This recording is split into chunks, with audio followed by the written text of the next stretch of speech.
Hello everyone and welcome back to my channel. हम लोग equations कर रहे थे एंड उसका आज पार्ट 4 है। नंबर ऑफ सॉल्यूशंस की बात करेंगे जो हमने कल भी करी थी, लेकिन आज करेंगे कुछ शॉर्टकट्स का डिस्कशन जो हमारे ना काम को बहुत आसान बना देता है। लेकिन याद रखना, ये शॉर्टकट्स हमें तभी यूज़ करने हैं जब कुछ स्पेसिफिक कंडीशन मीट हो, वरना सबसे बेस्ट तरीका नंबर ऑफ सॉल्यूशंस निकालने का है जो हम लोग ऑलरेडी कल के वीडियो में कर चुके हैं। तो it's going to be very short video, but अच्छे से आपको समझाऊंगा कितने तरीके के आपको सिनेरियोज मिल सकते हैं और क्या होगा उसमें, क्या करना है आपको, ये समझते हैं। सो नंबर सॉल्यूशंस की बात डिस्कशन करेंगे। देखो, हमने कल डिस्कस किया था कि इस फॉर्म में अगर कुछ भी हो, जैसे कि A x plus B Y is equal to let's say a number N, ठीक है। सो समथिंग लीनियर, कोई भी लीनियर इक्वेशन होगी, सब कुछ लेफ्ट साइड में हो, तो देखो ये जो n है एक नंबर है।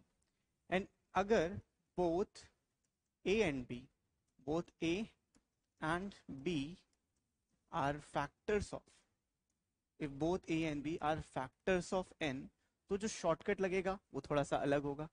कोई एक होगा a और b में फैक्टर तो अलग होगा, इनकेस दोनों ही फैक्टर नहीं है n के तो थोड़ा सा अलग होगा, लेकिन तरीके तीनों ही हम समझेंगे। कि पहली चीज ये कि a और b अगर दोनों ही फैक्टर हैं n के तो क्या करना है। तो सबसे पहले इसमें आपको एक वैल्यू निकालनी है k की, ठीक है। Find out k। k होता है बेटा n upon a into b, ठीक है।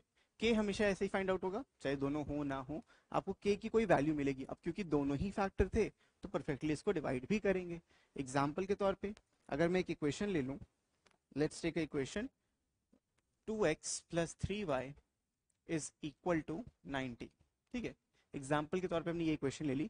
अब देखो जो 90 है वो भी टू से भी डिविजिबल है, वो 3 से भी डिविजिबल है। ये कहने का मतलब है जो ए बी है दोनों ही फैक्टर है n के, मतलब n इसमें 90 है।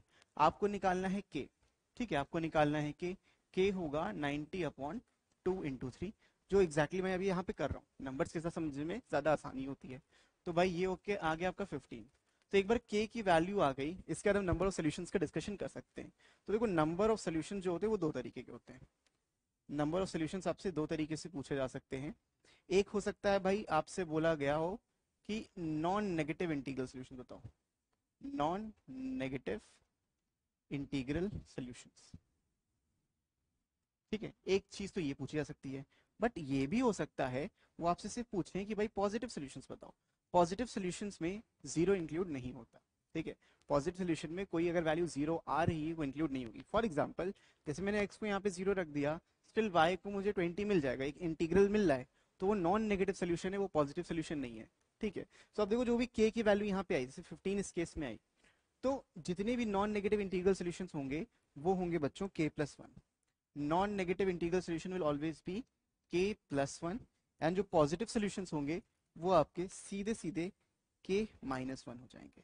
अब ये क्यों, k एक नंबर है जो परफेक्टली डिवाइड कर रहा है, k एक नंबर है जो परफेक्टली डिवाइड होके आया है, जैसे 15।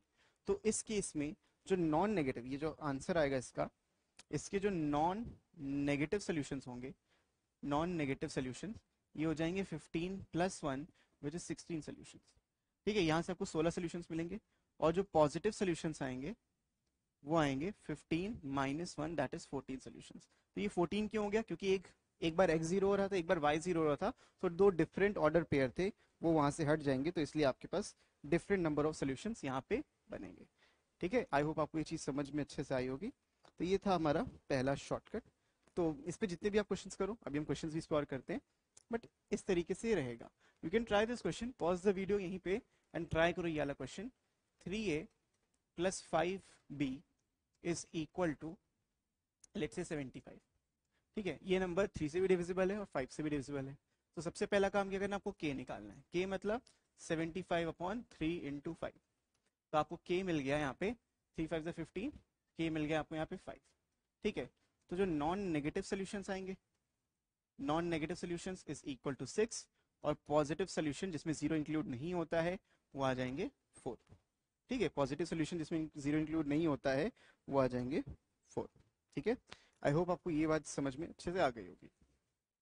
अब दूसरी बात करते हैं। Same same equation a x plus B Y is equal to n. अब यहाँ पे क्या है, ईदर ऑफ ए और B is a factor of N,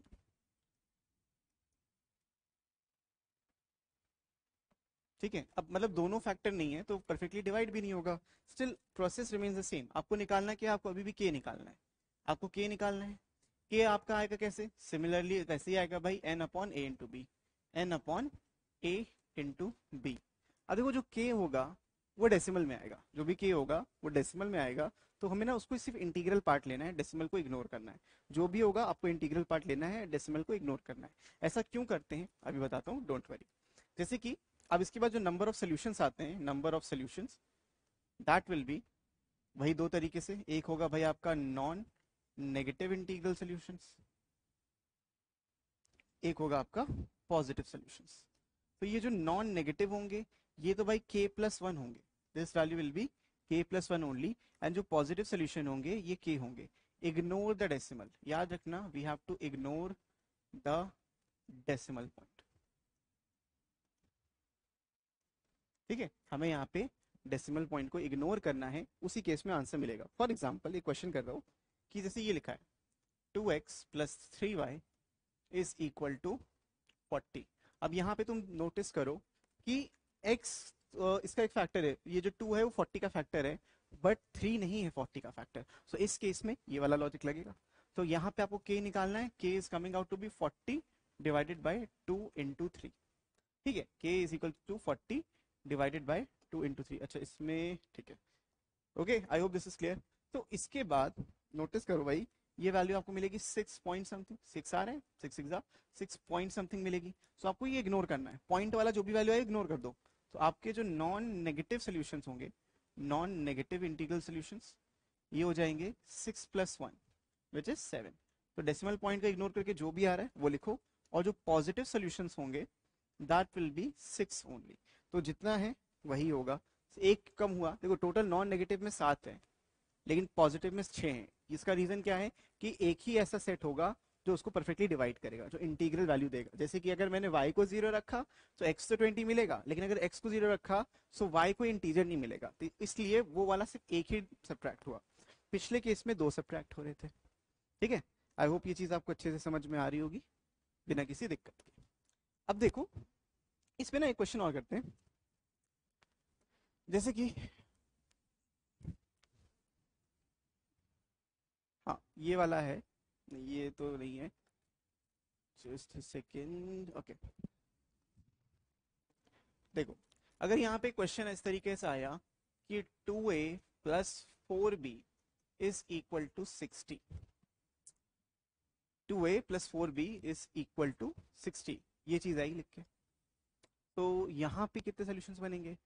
अब आप कहोगे सर जो आपने तरीका बताया एकदम अच्छा है, n upon a into B, तो आप लिखोगे 60 अपॉन 2 इंटू 4, है ना, 60/8 करोगे, डेसिमल इग्नोर करोगे, काम खत्म। नहीं, ऐसा नहीं होगा। क्यों नहीं होगा, क्योंकि ये काम करने के लिए एक चीज हमेशा याद रखना, चाहे वो पहला केस हो चाहे वो दूसरा केस हो, ये पहला केस हो या दूसरा केस हो, हमेशा क्या होगा, A and B, A and B must be coprime, A and B must be को प्राइम।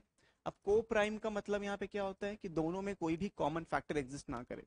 जैसे 11 और 12 इज अ को प्राइम नंबर, दोनों में कोई भी कॉमन फैक्टर नहीं है अपार्ट फ्रॉम 1, 1 तो सबका ही फैक्टर होता है, लेकिन कोई भी कॉमन फैक्टर नहीं होना चाहिए। अब इस क्वेश्चन में कॉमन फैक्टर 2 है, तो मुझे क्या करना है, 2 को कॉमन लेना है, a प्लस 2 भी आ जाएगा, इज इक्वल टू 60, तो which implies a plus 2b is equal to 30। ये मेरी सही इक्वेशन है, वो नहीं है। तो हमारे नंबर्स शुड बी को प्राइम टू ईच अदर, तभी वो फॉर्मेट लगेगा। अब 1 भी फैक्टर है 2 भी फैक्टर है, दोनों ही 30 के फैक्टर हैं, तो आपको k निकालना है। तो आप जब k निकालोगे तो वो 30 अपॉन 1 इंटू 2 होगा विच इज 15, 15 है ना, 15 आ रहा है। अब क्योंकि दोनों ही फैक्टर थे तो पहला केस लग रहा है, तो नॉन नेगेटिव जो सोल्यूशंस होंगे, non negative solutions will be 15 plus 1 which is 16 solutions. ठीक है, और जो पॉजिटिव सोल्यूशंस होंगे that will be 15 minus 1 14 solutions. ये माइनस क्यों किया, क्योंकि ये पहला केस था जहां पे दोनों के कोफिशिएंट जो थे, है ना, दोनों के ही कोफिशिएंट जो लेफ्ट हैंड साइड में है वो n से डिवाइड हो रहे थे, इसलिए हमने ये किया। ठीक है, आई होप आपको समझ में अब आ रही होंगी चीजें बहुत ही ज्यादा अच्छे तरीके से।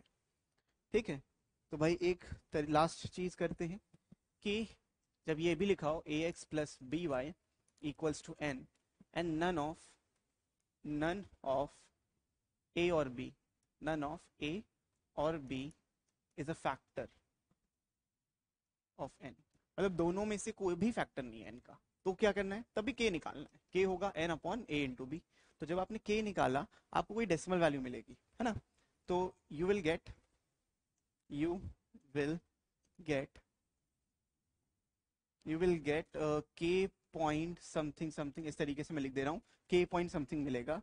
So answer will B, your answer will be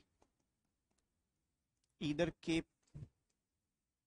के और के प्लस वन। इसमें श्योरिटी से हम सही कह नहीं सकते इसमें क्या आंसर होगा, ये हम श्योरिटी से नहीं कह सकते, लेकिन ये ट्रिक तब अप्लाई करना जब ऑप्शंस काफी दूर दूर हो। ऑप्शंस नहीं दिए हैं, don't apply this trick, last वाली जो इस केस में होगी, ठीक है। जब दोनों ही फैक्टर नहीं है तो इसको अप्लाई करना थोड़ा सा खतरे से खेलने वाली बात आ जाती है, so don't apply this.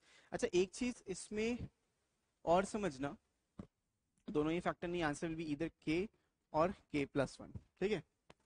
I hope this is clear to all of you. Okay, कुछ क्वेश्चंस करते हैं इसमें, जैसे हमने वही ये वाले क्वेश्चंस करे थे, ये हमने कल क्वेश्चंस किए थे। अब इसमें 7 से ना ये दोनों ही डिवाइड नहीं हो रहे, so it's not directly saying भाई आपको क्या निकालना था, आपको के निकालना था, आपने क्या किया 115/3 इंटू 7, 115/3 इंटू 7 यानी 115 डिवाइडेड बाय 21, 21 5 से 105 होता है, फिर उसके बाद आगे बढ़ता है तो 5 पॉइंट समथिंग आ रहा था, है ना। तो इसका आंसर क्या आ रहा था 5, इसका आंसर था 5 और 6 सॉल्यूशंस, दोनों ही पॉसिबल थे, और हमने देखा था इसको निकाल के प्रैक्टिकली ये 6 सॉल्यूशंस निकल के आ रहे थे, राइट। तो ये थोड़ा सा ट्रिकी रहता है अगर दोनों ही फैक्टर ना हुए तो, ओके। अच्छा देखो, कभी भी ऐसा भी हो सकता है कि 3x प्लस, या फिर ऐसे ले लो 6x plus 9y is equal to let's say 45, okay, is equal to 45, ये नंबर दिया है। सो अब आपको यहाँ पे इंटीग्रल सोल्यूशन निकालना है। इंटीग्रल सोल्यूशन निकालने के लिए सबसे पहले चेक करो भाई 45 तो 9 से भी डिविजिबल है, 6 से डिविजिबल नहीं है, ये आप सोचोगे, सोच भी सही है, लेकिन यहाँ पे एक प्रॉब्लम हो जाएगी। या चलो इसको 90 कर लो, अभी और अच्छे से बता रहा हूँ, इसको 90 कर लेते हैं। तो देखो, जब आप देखोगे 90 जो है 6 से भी डिविजिबल है, 9 से, दोनों से ही डिविजिबल होता है, तो आप यहाँ पे वो लगाने पड़ोगे, 9 सिक्सा करने लगोगे तो एक सोल्यूशन आएगा, तो वो गलत है। क्यों गलत है, क्योंकि आपको याद रखना है कि ये दोनों जो नंबर्स हैं, ये जो दो नंबर हैं मस्ट बी को प्राइम, यहाँ नहीं है, यहाँ पे 3 कॉमन ले सकते हैं हम, so this becomes 2x plus 3y is equal to 90, ठीक है। सो ये बन जाएगा 2x plus 3y is equal to 30। तो ये मेरा मेन क्वेश्चन है, मेरा मेन क्वेश्चन अब ये बन गया, 2 भी 30 से डिविजिबल है, 3 से भी है, तो यहाँ पे k निकालोगे 30 अपॉन 2 इंटू 3, एग्जैक्ट वैल्यू मिलेगी तुमको, दोनों ही नंबर डिविजिबल है ना, 2 3 6, ये 5 से हो गया। अब जब दोनों ही डिविजिबल था तो non negative solutions will come out to be 5 plus 1 and positive solutions will come out to be 5 minus 1, तो इसका आंसर आएगा 6 solutions और इसका आंसर आएगा 4 solutions। तो मेक द नंबर्स को प्राइम पहले, ठीक है। अच्छा, ये क्वेश्चन भी हमने कल किया था, दिस वन। तो यहाँ पे भी देखो समझ, n आपको n पता है ये है, तो आपको क्या करना, k निकालना था, 1002 डिवाइडेड बाय 5 इंटू 13। सो यहाँ पे आंसर या तो 5 आएगा और 6, है ना, 5 या 6 में से कुछ क्या आ रहा था इसका आंसर, डिवाइड करोगे तो you'll get 1002 divided by 15 point something, ठीक है। तो this is coming out to be 15 point something.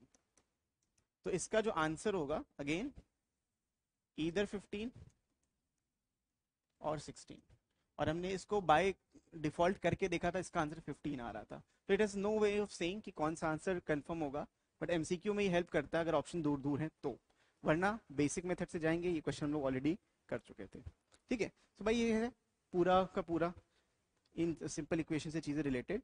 इसके बाद आपकी जो रेसिप्रोकल इक्वेशंस आती हैं उन पे भी क्वेश्चन बनते हैं, बट ऐसे क्वेश्चंस भी आपको देखने को मिलते हैं।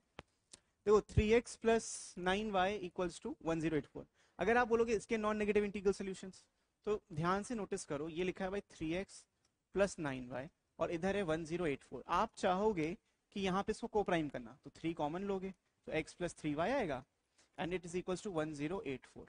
तो x plus 3y is equal to 1084 divided by 3। लेकिन आपको एक प्रॉब्लम यहाँ पे पड़ेगी, प्रॉब्लम क्या आएगी, प्रॉब्लम ये आएगी कि this number it's not divisible by 3, not divisible by 3। तो जो न्यूमरेटर है वो 3 से डिविजिबल ही नहीं है। तो भाई लेफ्ट हैंड साइड था, राइट हैंड साइड था ही नहीं। तो दो इंटीजर्स का सम एक इंटीजर ही आता है। इंटीग्रल सॉल्यूशंस का मतलब क्या है, दो इंटीजर्स का सम एक इंटीजर आएगा। तो जब ये इंटीजर ही नहीं है, डिविजिबल ना होने का मतलब क्या, जब ये इंटीजर ही नहीं है, यानी कि इसका आंसर आएगा नो सॉल्यूशंस। इसका आंसर आएगा नो सॉल्यूशंस। कोई सॉल्यूशन यहाँ पे एग्जिस्ट नहीं करेगा, कोई भी इंटीग्रल सॉल्यूशन नहीं करेगा। ठीक है, no, you can write integral solutions. ठीक है, कोई भी इंटीग्रल सॉल्यूशंस आपके यहाँ पे एग्जिस्ट नहीं करेगा। ठीक है, I hope this is clear. बहुत ही अच्छे से आपको ये चीज समझ में आ गई होगी। ठीक है, सो नेक्स्ट चीज देखते हैं भाई, लास्ट क्वेश्चन सेम लॉजिक पे है। देखो भाई, आपके पास लिखा है 8x plus 6y is equal to 441। अब देखो लेफ्ट हैंड साइड है, left hand side is divisible by 2। ऐसा को मैं 2 कॉमन ले सकता हूं यहाँ पे, divisible by 2, but RHS is not divisible by 2। एक नंबर हो उससे फर्क नहीं पड़ता, दोनों पूरा ही बाई 2 से डिविजिबल था ना, तो ये भी तो 2 से डिविजिबल होना चाहिए। तो RHS is not divisible by 2, तो यानी कि देयरफॉर नो सोल्यूशन। इसका भी क्या आंसर आएगा, नो सोल्यूशन। ठीक है, तो सॉल्यूशंस के बारे में हमने बहुत अच्छे से डिटेल में डिस्कशन किया है। इतना ही है भाई सॉल्यूशंस में बेसिक। इसके बाद आता है आपका रेसिप्रोकल सॉल्यूशंस भी आते हैं। तो बहुत सारे सॉल्यूशंस एग्जिस्ट करते हैं, बट उन सॉल्यूशंस को अभी हम देखेंगे थोड़ा सा बाद में, लेटर ऑन। अभी शुरू करेंगे क्वाड्रेटिक, बिकॉज उसमें क्वाड्रेटिक का थोड़ा सा इन्वॉल्वमेंट है। ठीक है, so that's all for with this video. मैं मिलता हूं आपसे नेक्स्ट वीडियो में, तब तक के लिए keep practicing, keep learning, take care and bye bye.